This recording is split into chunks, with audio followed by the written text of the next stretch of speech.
सोमवार व्रत कथा संक्षिप्त एवं भावपूर्ण। भगवान शिव को भोलेनाथ कहा जाता है क्योंकि वे अपने भक्तों की सच्ची श्रद्धा से शीघ्र प्रसन्न हो जाते हैं। उन्हें प्रसन्न करने के लिए किसी कठिन तपस्या या आडंबर की आवश्यकता नहीं होती। सोमवार का व्रत और शिव कथा का श्रवण करने मात्र से भी वे अपने भक्तों के बड़े से बड़े संकट हर लेते हैं। बहुत समय पहले की बात है। एक नगर में एक साहूकार रहता था।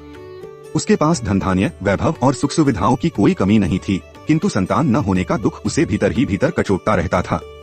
संतान प्राप्ति की कामना से वह हर सोमवार उपवास रखता, शिव मंदिर जाकर पूरे मन से भगवान शिव और माता पार्वती की पूजा करता और व्रत कथा सुनता। उसकी अटूट भक्ति देखकर माता पार्वती का हृदय द्रवित हो उठा। उन्होंने भगवान शिव से निवेदन किया, हे स्वामी, यह साहूकार सच्चे मन से आपकी आराधना करता है, कृपया इसकी मनोकामना पूर्ण करें। भगवान शिव बोले, हे देवी, प्रत्येक प्राणी को अपने कर्मों का फल भोगना ही पड़ता है। परंतु माता पार्वती के आग्रह पर अंततः शिवजी ने साहूकार को संतान प्राप्ति का वरदान दिया, यह कहते हुए कि बालक अल्पायु होगा और केवल 12 वर्ष ही जीवित रहेगा। कुछ समय बाद साहूकार के घर एक सुंदर बालक का जन्म हुआ।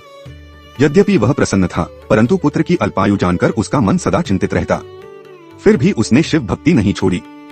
जब बालक 11 वर्ष का हुआ तो साहूकार ने उसे शिक्षा के लिए काशी भेजने का निश्चय किया और उसके मामा को साथ भेजा। रास्ते में यज्ञ दान पुण्य करते हुए वे एक नगर पहुँचे जहाँ एक राजकुमारी का विवाह हो रहा था। वर एक आंख से काना था।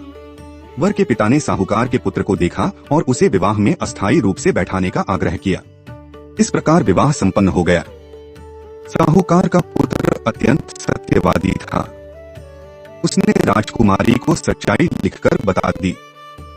राजकुमारी ने कहा, मैंने अग्नि को साक्षी मानकर आपके साथ फेरे लिए हैं। मैं आपको ही अपना पति मानती हूँ। यह जानकर राजा ने विवाह रोक दिया और बारात लौटा दी।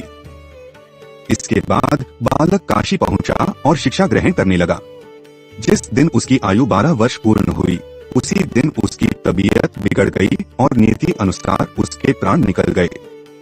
मामा विलाप करने लगे। संयोगवश उसी मार्ग से भगवान शिव और माता पार्वती गुजर रहे थे। माता पार्वती का हृदय करुणा से भर गया। शिवजी ने देखा कि यह वही बालक है जिसे उन्होंने वरदान दिया था। माता पार्वती के निवेदन पर भोलेनाथ ने उसे पुनः जीवन दान दिया। बालक जीवित हो उठा, शिक्षा पूर्ण की और लौटते समय उसी नगर पहुंचा जहां उसका विवाह हुआ था। राजा ने उसे पहचान लिया, आदर सत्कार किया और अपनी पुत्री को उसके साथ विदा किया। इधर साहूकार और उसकी पत्नी पुत्र के वियोग में प्राण त्यागने का निश्चय कर चुके थे।